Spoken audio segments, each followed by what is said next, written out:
श्री कबीर धर्म मंदिर जीयनपुर अयोध्या से पधारे हुए पूज्य श्री साहिब जी, विभिन्न आश्रमों से पधारे हुए पूज्य संत जन, सम्माननीय भक्त सज्जनों एवं भक्तिमती माता बहनों,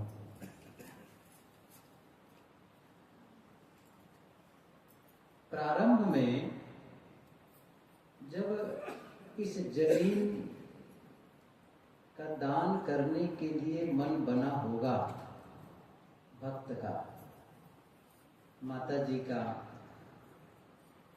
ये बातें दोहराई गई हैं, बताई गई हैं। सदगुरु श्री राम सूरत साहेब जी पढ़हरा के साहेब के नाम से प्रसिद्ध थे। अयोध्या में आश्रम बना, लेकिन बहुत पहले, अभी नया पारा भी एक भक्त कह रहे थे कि साहब जब पढ़हरा समाज का कोई आश्रम छत्तीसगढ़ में नहीं था तब एक करही बदल था, बहुत पुराना। और उसके मन में सपना रहा होगा कि यहाँ संत निवास करें और भक्तों का आना हो, सत्संग का माहौल बने, सबको लाभ मिले और इस पूरे क्षेत्र के लिए यह जो आश्रम है वह वरदान स्वरूप बने। शायद उनके मन में एक विचार रहा होगा। आज वो, अब तो शरीर नहीं रह गया, लेकिन कोई चमत्कार घटे और वो आकर के देखने लगे तो उनको कितनी प्रसन्नता होगी। शायद इस दृश्य के बारे में वो खुद भी नहीं सोचे रहे होंगे। संत रहने लगे, सदगुरु की छाया मिली, सदगुरु का आशीर्वाद मिला, संतों का आना जाना हुआ और भक्तों का सहयोग मिला।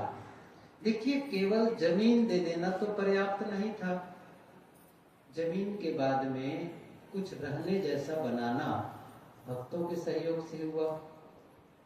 तो वो भक्त लोगों का सहयोग, लेकिन केवल आश्रम बन जाए इसने मात्र से तो काम नहीं बनेगा। जो रहेंगे उनके खाने पीने की व्यवस्था और भी चीजें होती हैं। मान लो बिजली बिल पटाना हो तो फिर कहां से आए? कुछ खेत भी था, है भी, लेकिन वो खेत की आमदनी कितनी होती है ये तो यही लोग जानेंगे। लेकिन इतना तो सच है कि उस खेत की आमदनी मात्र से इस प्रकार की व्यवस्था, ऐसा आयोजन नहीं हो सकता है। लेकिन यहाँ जितने बैठे हैं उन सब भक्तों का सबसे पहला सहयोग तो है वैचारिक, कि यह कार्यक्रम हो। फिर है आर्थिक, नहीं मेरी ओर से ये, जैसे आज की भंडारा की बात है तो बैठे हैं हल्दी के हमारे बहुत पुराने सम्माननीय श्री सखाराम जी, और उनके पिताजी को भी मैं देखा हूँ, उनके बड़े भाई को भी देखा हूँ। ये पूरा परिवार सदगुरु कबीर के विचारों से जुड़े हुए, और आज उनकी बड़ी बहू और उनके छोटे बेटे जब इस दुनिया में नहीं रह गए तो उनकी स्मृति में आज भोज भंडार उनकी ओर से है और पूरा परिवार यहाँ उपस्थित है। ये तो एक उदाहरण दिया मैं, तो उनको तो संतों का आशीर्वाद है, भक्तों की शुभकामनाएं हैं कि ये भाव बना रहे। और जिस प्रकार से उन्होंने किया है, अब उनके बच्चे और बच्चे के भी बच्चे यदि इन दृश्यों को देखे तो उन्हें भी प्रेरणा मिलेगी कि हमारे दादाजी, हमारे पिताजी हमको कौन सा रास्ता बताया है। और ये आगे बढ़ता रहेगा। और उन्हीं के नहीं है, आगे आने वाले दिनों में और लोगों का नाम सुनेंगे आप, जो लोग सहयोग देते रहे हैं। मैं ये कह रहा था कि ये आश्रम का बनना, ये आप लोगों का सहयोग का होना और इस प्रकार का आयोजन का होना, क्यों, क्या उद्देश्य है? इसका उद्देश्य क्या धन कमाना है? क्या कोई पद पर पहुंचना है? इसका उद्देश्य है आंतरिक पवित्रता, भीतर की निर्मलता, भीतर की शुचिता। कोई जब साधना पथ पर चलता है, साधना पथ यदि मैं न भी कहूं तो कह तो सकता हूं, धर्म के पथ पर चलता है, किसी न किसी रूप में धर्म के रास्ते पर चलता है। अब चाहे वो पूजा पाठ ही करने जाता हो, मंदिर में जाता हो, तीर्थ में जाता हो, किसी नदी में नहाने जाता हो, या फिर किसी घर में ही बैठकर कोई माला जप लेता हो, या ज्यादा नहीं कर पाता तो नहाते समय ही राम राम राम राम कर लिए, कुछ भी किया। सारे पूजा पाठ, जितने पूजा पाठ होते हैं और जितनी साधनाएं होती हैं, क्यों की जाती है? क्या चाहते हैं? कभी कभी अभी मेला की बात है, कुंभ मेला में हम लोग महीना भर से ज्यादा रहे और वहां के तो दृश्य ही अलग, जो लोग गए जानते हैं। और कितने दूर दूर से लोग आए थे मुक्ति पाने के लिए, और कुछ लोगों की सचमुच मुक्ति हो गई, आप लोग सुने होंगे। अब वो बात अलग है दृश्य का, लेकिन जो भीड़ थी ना, वो तो हम लोग के सामने देखी, गजब की भीड़, कैसे लोग आते थे। तो उन लोगों से भी मैंने पूछा था, ये बातें पूछी थी मैंने कि किसी की पूजा करते हो तो पूजा किसके लिए करते हो? अच्छा, मान लो कोई भगवान राम की पूजा करता है, तो भगवान राम के लिए पूजा करते हैं कि अपने लिए करते हैं? तो समझ में आ रहा है नहीं आ रहा? सबको समझ में आ रहा होगा। अच्छा, भगवान कृष्ण की कोई पूजा करता है तो इसलिए कि भगवान कृष्ण का लाभ हो जाए। किसके लाभ के लिए करते हैं? अपने लाभ के लिए। अच्छा, कबीर के ही अनुगामी हो गए। आज हम लोग कबीर साहब की जय बुला रहे हैं, सदगुरु राम सूरत साहब जी के बुला रहे हैं, श्री सदगुरु अभिलाष साहब जी की जय बुला रहे हैं। अच्छा, तो लोग बैठ के सुन रहे होंगे, कबीर आश्रम वाले, करीबद वाले हमारे बहुत जय बुला रहे हैं, ऐसा लगता है। पारक वाले तो नहीं समझ रहे हैं इस चीज को, न वो सुन रहे हैं, न उनका लाभ। देखिए, उनका जय और उनका लाभ वो अपनी मेहनत से स्वयं कर लिए। हमारे जय बुलाने से कबीर साहब की जय नहीं होगी, उन्होंने अपनी जय कर ली, उन्होंने अपने को जीत लिया, अपने मन इंद्रियों से पार गए। वो जो विजयी हुए हैं, उन्हीं के जय बुला रहे हैं। ये किस लिए बुला रहे हैं? ताकि हम उनके विचारों से अपने जीवन को भी उस रास्ते पर आगे ले चले, और जैसी पवित्रता और जैसी शांति का महसूस हमारे गुरुजन किए थे, वही शांति महसूस मैं भी करने लग जाऊं। यही तो चाहते हैं, यही तो चाहते हैं। केवल पूजा नहीं, मैं उन्हीं की बात बताऊं, वो किस लिए करते हैं? बस अपने फायदे के लिए करते हैं। वो फायदा क्या है? वो फायदा है, जितना हम भीतर से शांत और शुद्ध होते चले जाएंगे, उतना क्या होगा? देखिए, आध्यात्मिक कमाई होगी, और आध्यात्मिक पथ पर जब आगे बढ़ने लगते हैं तो उसका प्रभाव कहाँ आता है? उसका प्रभाव आता है आपके दैनिक जीवन में। ये बातें हम सुनते हैं कि व्यवहार की पवित्रता के बिना परमार्थ नहीं बनता। मैं उसके किसी पक्ष में नहीं हूं, लेकिन मैं जहां तक समझता हूं, हमारा व्यवहार जो बिगड़ता है ना, वो अध्यात्म के अभाव में है, साधना के अभाव में है। जैसे कोई साधना पथ पर आगे बढ़े, कोई भजन करना शुरू करे, कोई पूजा उपासना करना शुरू करे, तो उसका संकेत क्या मिलेगा? इसका मतलब है उसका मन कोमल हो रहा है, उसका मन कोमल हो रहा है। मन कठोर बना हुआ है, पूजा कैसे? जब हम मंदिर में जाते हैं तो कितने विनम्र होते हैं, या आप जब मंदिर ना जाकर के नहीं जाते सत्संग में आए, चलो अभी संत मिले होंगे, अभी मैं देखा एक संत जा रहे थे, एक माता जी बस पैर को छूने रहे थे, झुके ना, विनम्रता आई ना।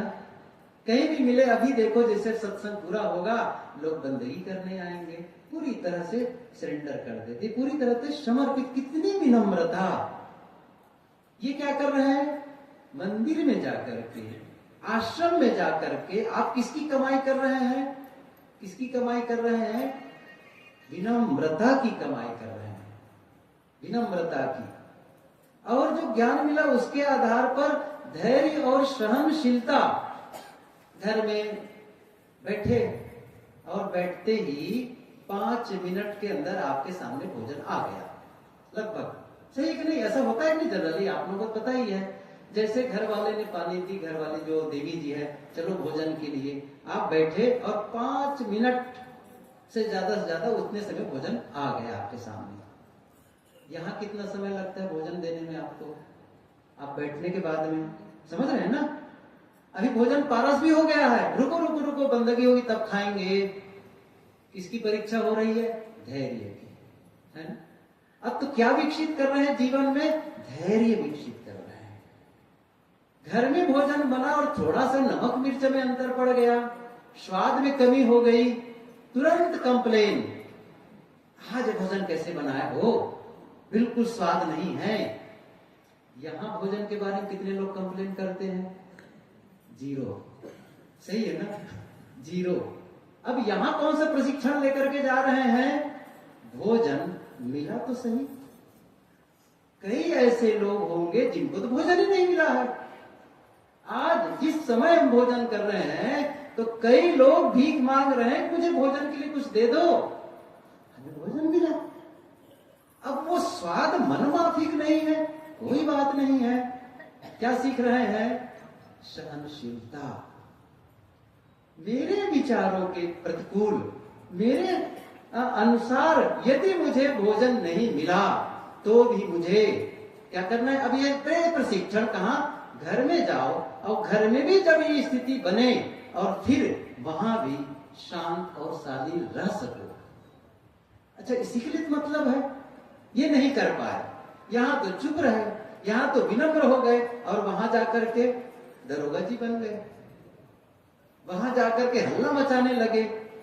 कमाई नहीं हो रही है। मैं बताऊं आपको, मैं कितनी बार ये बात कहता हूं कि जैसे कोई आदमी कमा के लाता है, चाहे वो ऑफिस जाके कमा के लाया हो, चाहे वो किसी दुकान में बैठ के कमा के लाए हो, या धान बेच करके पैसा कम, कुछ भी, जब वो, या फिर मजदूरी करके वो, उनको मजदूरी मिली हो या तनख्वाह मिला हो महीना भर में, जब वो पैसा कमा करके आता है क्या करता है?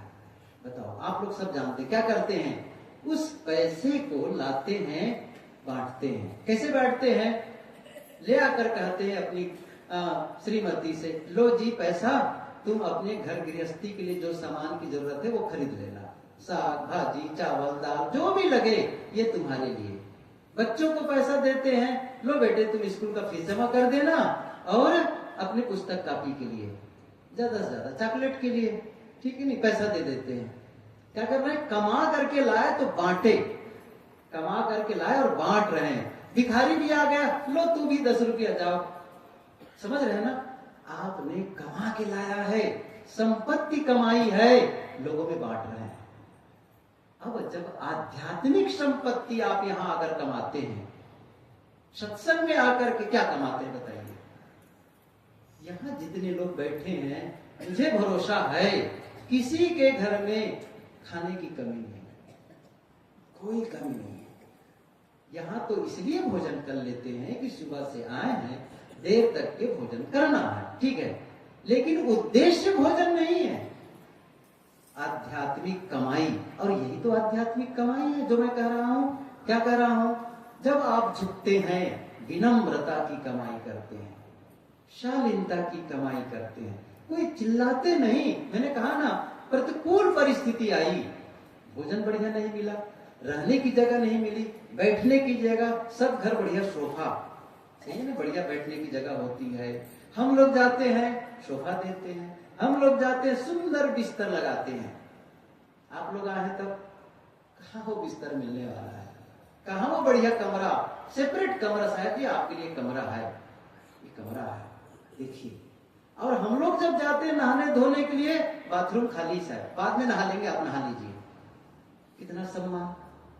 आप लोगों को व्यवस्था है नहीं वो सारी चीजें, इसके बावजूद मन में कोई कंप्लेन नहीं है, कोई शिकायत नहीं है। ये क्या हो रहा है? प्रशिक्षण, प्रशिक्षण। इसका लाभ लेना है। एक सूत्र बताऊं आप लोगों को, वो सूत्र क्या है? अच्छे के लिए बुरा एक प्रशिक्षण स्थल है। मैं फिर से दोहरा रहा हूं और इसको बताता हूं। अच्छे के लिए बुरा एक प्रशिक्षण स्थल है। इसका मतलब है जब कुछ बुरा हो रहा हो, अच्छा ना हो रहा हो, अब उस समय आपको अवसर है, उस गलत सिचुएशन से, किसी गलत व्यक्ति के व्यवहार से अब आपके पास में एक अवसर मिला है। क्या? भीतर के जो सद्गुण है ना, उसे निकालने की, भीतर की पवित्रता है उसे निकालने की। जैसे अभी कोई आ जाए और ऐसे शब्द बोल दे जो अनसुहाता हो, कटु बोल दे, कुछ भी बोल दे, और अब ये अवसर क्या आ गया, वो बुरा हुआ ना। अब वो बुरा किसके लिए प्रशिक्षण? अच्छे के लिए। अब वो जो बुरा है वो क्या कर रहा है? भीतर मेरा धैर्य है, क्षमा है, उस सद्गुण को बाहर निकालने के लिए वो एक प्रकार से वो उत्तेजक का काम कर रहा है। लेकिन हम लोग क्या करते हैं? उस बुरे के साथ में बुरा करना शुरू कर देते हैं। उसने यदि कटु कहा, हम डबल कटु कह देते हैं। अवसर क्या था? अवसर था उस बुरे के साथ में भला करना, लेकिन चुप गए। और कितनी बार चुपते हैं काम? चुप गए। मैंने क्या कहा? अच्छे के लिए। और ऐसे ही करके आप अच्छा बन जाते। कोई भी थर्ड पर्सन बैठ खड़े होकर देखता, देखो उसने कितना कटु बोला, इसके बावजूद इन्होंने शांति से उत्तर दिया। उनको अच्छा लगा ना, उनको भी अच्छी सीख मिली। और जब आप शाम को जाते और याद करते, उसने इतना कटु कहा लेकिन मैं अपने धैर्य को बनाए रखा, आपको कैसा लगता बताओ? अच्छा नहीं लगता? वो जो सुगंधी है ना भीतर की, वो जो महसूस, वो जो फीलिंग है ना, उसी को तो शांति कहते हैं, उसी का आनंद का अनुभव कहते हैं। एक छोटा सा कपड़ा मिल जाए आपको, आनंद आ गया। कितनी देर तक आनंद आएगा? क्या हो जाएगा उससे? लेकिन ये जब बार बार करते हैं, एक बार किए, दो बार किए, चार बार किए, ऐसे ही आपके एक प्रकार से पैटर्न बन गया, एक आदत सी बन गई। जानते हो आपने किसको उद्घाटित कर लिया जीवन में? किसको बाहर निकाल लिया जीवन में? धैर्य को, क्षमा को, विनम्रता को। ये जो सद्गुणों का विकास यहां आकर के जो हम करते हैं ना, क्या आपके घर में कोई रिश्तेदार आए या आप किसी रिश्तेदार के घर जाएंगे, क्या इस प्रकार की बातें होती हैं? नहीं होती है। वो बातें जो संत बताते हैं, ना आपके रिश्तेदार बताएंगे, ना आपके परिवार के लोग बताएंगे, ना आपके मित्र बताएंगे। वो लोग आएंगे, आपके परिवार के लोग या रिश्तेदार आएंगे, क्या पूछेंगे? कहो भैया कैसे हाल चाल? हाँ सब ठीक है। खेती बाड़ी का समाचार? हाँ धान पान ऐसा है। और बाल बच्चे, किसकी शादी हो गई, किसकी नहीं हुई, किसकी नौकरी लगी, किसकी नहीं हुई, अच्छा शादी हो गई, कहाँ कहाँ शादी हुई, सारी इंक्वायरी चलती है। सही नहीं है? मतलब एक स्तर, एक लेवल है। इस लेवल के अंदर ही केवल व्यवहारिक चर्चाएं हो गई। कोई शायद ही पूछता हो, भैया आपका मन प्रसन्न रहता है? कोई पूछता है? आपका मन शांत रहता है? कोई तनाव तो नहीं है किसी बात को लेकर के? और यदि तनाव बता भी दे तो क्या उनके पास समाधान का की क्षमता है? नहीं है क्षमता। ये चर्चाएं नहीं होती है। मैंने सुना बुद्ध काल में, बुद्ध के समय पनघट में भी महिलाएं जब पानी भरने जाती थी तो एक दूसरे से पूछती थी, आप ध्यान करती हो? और जो कहते कि नहीं मैं साधना नहीं करती, एक दूसरा शब्द है उसके लिए है, तो मैं ध्यान नहीं करती, साधना नहीं करती, तो वो दूसरी महिला कहती छी छी छी, ये ध्यान भी नहीं करती है। एक सोचो ये बात, अब ये इतनी घटना घटी, लेकिन उनकी चर्चा आती शास्त्र में उनके, तो आपस में भी जब मिलते थे तब भी कुछ साधना की बातें, कुछ कल्याण की बातें, कुछ पवित्रता की बातें कर लेते थे। और आज चुनाव की बातें होंगी, राजनेताओं की बातें होंगी, तमाम अखबार और टीवी में जो आपने खुराक ली है ना सुबह से, उन सारी चीजों को उगलते रहते हैं एक दूसरे के। अच्छा, वो भी इकट्ठा किया है, वो अवसर ढूंढ रहा है, कहां बताऊं, वो तो फूल रहा है ना बिना बोले, बताना है। तो जब तक नहीं बताएंगे तो ऐसा लग रहा है अपच न हो जाए। अब वो बाहर बता रहा है, सब तरफ से कचरा, कैसा जीवन है कचरा वाला। ये देवियों के देख लो, कभी कभी घर में काम पूरा हो गया, जैसे ठंडी का मौसम है, कोई मौसम ऐसा है घर का काम खत्म, अब खाली हो गए। अब वो सड़क पहले ऐसा ज्यादा होता था, अभी भी कुछ होता होगा, क्या करते हैं बाहर निकल गए, चौरा में बैठ गए, उधर से 2 महिलाएं आएंगी, उधर से आगे, उधर से सब टीम खड़ी हो गई, फिर चर्चा किसकी होती है सबको पता है। अभी बताऊंगा तो मैं क्या बताना चाहता हूं, यही तो करते हैं, उसकी बहू वैसी है, उसकी सास वैसी है, उसका दामाद वैसा है, उसका बेटा वैसा है, यही तो चर्चा करते हैं, सही है ना।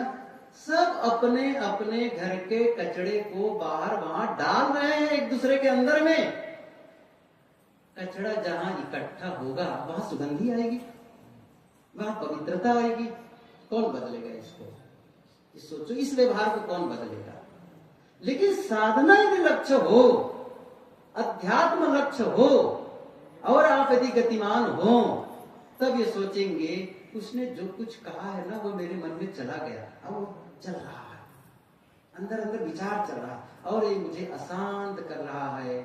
अब क्या करेंगे, नहीं मैं अशांति नहीं चाहता हूं, इसलिए इन चर्चाओं में शामिल नहीं होना है मुझे, क्योंकि वो जो चर्चा अंदर आकर के मुझे परेशान कर रहे हैं। क्योंकि जो चित्त का विषय होता है वह चिंतन का विषय होता है, इस बात को समझें। क्या कहा मैं, जो चित्त का विषय होता है वह चिंतन का विषय होता है। चित्त का विषय अर्थात या तो आप देखें, या तो आप सुने, या आप स्वाद लिए, या आप सूंघे, या स्पर्श, किसी न किसी माध्यम, ज्ञान इंद्रियों के माध्यम से जो भी आप इनपुट कर रहे हैं वो क्या हो रहा है, चित्त का विषय। क्योंकि जब तक वो नहीं लगेगा तब तक देखना संभव नहीं है। लेकिन जो चित्त का विषय जो आ करके भीतर अटक गया, ऐसा थोड़ी है कि आप किसी हाथ में, जैसे मैंने घड़ी ली और कभी फेंक दो कभी भी हटा दो इसको, ऐसा नहीं होता है। ये नियम नहीं है जीवन का। क्या होता है, जैसे यहाँ आप लोग बैठे हैं, दृश्य देखे, जो शब्द बोला जा रहा है सुने, भोजन में जो स्वाद मिला वो देखे, सब कुछ किए। अब क्या घर चले जाएंगे तो भूल जाएंगे, भूल जाएंगे। आप चाहेंगे तो भी नहीं भूलेंगे, हटो यहां से, मत आओ कहीं बदर की याद। जितना आप कहेंगे ना मत आओ कहीं बदर की याद, उतना वो आएगा, उतना आएगा वो। मैंने कहा जो चित्त का आपका विषय हुआ वो आपका चिंतन का विषय बन जाता है।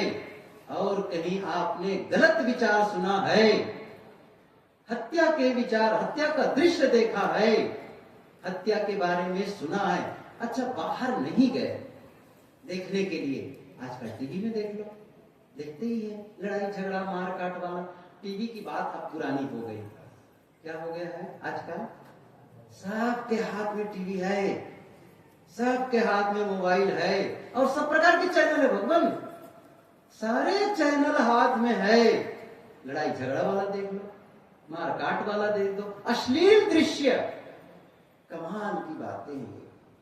जब ये सुना और पढ़ा, दुर्भाग्यपूर्ण, छोटे बच्चे से लेकर के सयाने तक उन दृश्यों को देखते हैं जिसमें मन में जाके मवाद इकट्ठा होता है। पाप करते हैं, मैं सही बता रहा हूं, और वो पाप रोज कमा करके कोई बिस्तर पर जाएगा, सुबह उठ करके कैसा मन होगा, क्या वो साधना बनेगी, क्या वो ध्यान हो पाएगा, लेकिन मैं फिर से कह रहा हूं, जिसका लक्ष्य साधना होगी, लक्ष्य होगा, आत्मचिंतन होगा, तब ये प्रभावित करेगा, ये आपका जो व्यवहार है ना, ये प्रभावित करेगा। अशांत फीडबैक मिला, अब क्या करना है, यही सीखना है। अब मैं वह नहीं करूंगा जो मुझे अशांत बनाता है। बस देखो बदलना शुरू होगा। कैसे होगा? आखिर कोई दूसरा उपाय है? बताओ। अच्छा ये पूछूं मैं आप लोगों को, आशीर्वाद से आप ठीक हो जाएंगे? अच्छा संतों का आशीर्वाद कम मिल रहा है तो किसका आशीर्वाद मांगना चाहते हैं? भगवान राम का आशीर्वाद? किसका आशीर्वाद चाहिए? कृष्ण का आशीर्वाद चाहिए? कबीर का आशीर्वाद चाहिए? कुछ तो समझ में आ रहा होगा। गंगा में नहा करके मुक्ति हो जाएगी? मैं एक छोटी सी बात बताऊं। भीष्म पितामह के नाम सुने हैं महाभारत में? भीष्म पितामह किसके पुत्र थे? सबको पता है, गंगा पुत्र। समझ रहे हैं ना? भीष्म पितामह किसके पुत्र थे? गंगा पुत्र। समझ रहे हैं ना? गंगा पुत्र। क्या गंगा पुत्र भीष्म पितामह का पाप काट पाई गंगा? वो कितनी दिन तक सर के बाण की सैया पर थे? समझ रहे हैं ना? अब बाण, अब गत्ता नहीं, बाण चुभ रहा था कंटिन्यू, प्राण नहीं निकल रहे थे। क्या वो पाप काट पाई गंगा? अपने ही बेटे की पाप नहीं काट पाई और आपको पाप काट देंगे? चलो इस विषय को भी छोड़ देता हूं, फिर कभी बताऊंगा। अभी मैं दूसरी बात कह रहा था। हम जो एक सूत्र कहा था, अच्छे के लिए बुरा एक प्रशिक्षण स्थल है। ये कुछ बातें मैंने कही। यहां आते हैं, कौन सी कमाई कर रहे हैं आप? कमाई कर रहे हैं विनम्रता की कमाई, कमाई कर रहे हैं सहनशीलता और धैर्य की कमाई, क्षमा कर देने की कमाई कर रहे हैं। और ये जो कमाई है ना, ये आध्यात्मिक संपत्ति जो इकट्ठी, चाहे मंदिर में ही जाके क्यों ना करें, मैं ये नहीं कह रहा हूं कि केवल सत्संग, कहीं भी गए और आपके भीतर वो सद्गुण विकसित हो रहे हैं, आप कमाई कर रहे हैं। अब उस संपत्ति को आपको क्या करना है? आप तनख्वाह मिलने पर जब आते हैं, कमा करके लाते हैं, तो क्या बताया ना, बांटते हैं, अपनों में बांटते हैं। समझ रहे हैं ना? अपनों में बांटते हैं, जरूरतमंदों के बांटते हैं। ऐसे ही आध्यात्मिक कमाई जब आप कमा करके जब लौटते हैं घर, तब भी तो आपको बांटना है। अब कहां बांटना है? समझ लो, अपनों में। पत्नी के साथ बांटो, मतलब विनम्रता बांटो, सहनशीलता बांटो। कब बांटोगे? और ये पक्का मानकर चलो, यदि आपने कमाया है तो बांटने की जरूरत नहीं पड़ेगी, वो छलकेगा। ये अद्भुत है, वो छलकेगा। बुद्ध साधना में जब पूर्ण हो गए, तब क्या हुआ? वो छलकने लगा। कबीर साहब जब पूर्ण हो गए तो छलकने लगा और उन्होंने कहा, कहे बिना मोहि रहा न जाई। अब देखो, कहे बिना मोहि रहा न जाई, क्या पेट फूल रहा है बिना कहे? साहब क्या कहते हैं? बिरही ले ले कुकुर खाई। ये विरह में भटक रहे हैं लोग, कहीं अलग ईश्वर मिलेगा, कोई देवी देवता हो जिनकी पूजा करके हम अपना कल्याण कर लेंगे। ये जो विरह है ना, कि कोई मेरा आधार बने, कोई मुझे पार लगाए, तड़फ रहे भीतर से, हे भगवान कब दर्शन दोगे? साहब कहते, उनका जो विरह की जो वेदना है ना, ये देखकर मैं सह नहीं पा रहा हूं। इसको कहते हैं करुणा। ये करुणा है, वो अपनी करुणा बाहर अपने आप फूट रही करुणा उनके। जैसे एक छोटा बच्चा हो, भले आपका बच्चा नहीं है, वो परिचित ही क्यों ना हो, और आप बच्चा घुटने के बल जा रहा हो और कोई जहरीला कीड़ा है उसको पकड़ना चाह रहा है और आप उधर से गुजर रहे हो और कोई दूसरा ना हो, केवल आप देख रहे हैं, क्या करेंगे आप बताइए? बचाएंगे या छोड़ देंगे? छोड़ देने का मतलब समझते हैं? मैं ये भी बता दूं, छोड़ देने का मतलब है आपके भीतर में घोर हिंसा है, सीधी सी बात है। और यदि आपके मन में जगह नहीं इस बच्चे को बचाऊं, ये करुणा है। बस जो दशा उस बच्चे की है ना, उस नादान की है ना, वही दशा हम सबकी है। और महापुरुष देख करके पिघल जाते हैं। प्राप्त जीव इच्छा नहीं, केवल हंत छुड़ाओ, निज स्वरूप लखी दयायुत, दीन जान अपनाओ। ये मैं कह रहा था कि जब आपके भीतर ये पवित्रता आएगी तो वो तो प्रकट ही होगा ना, कहां जाएगा?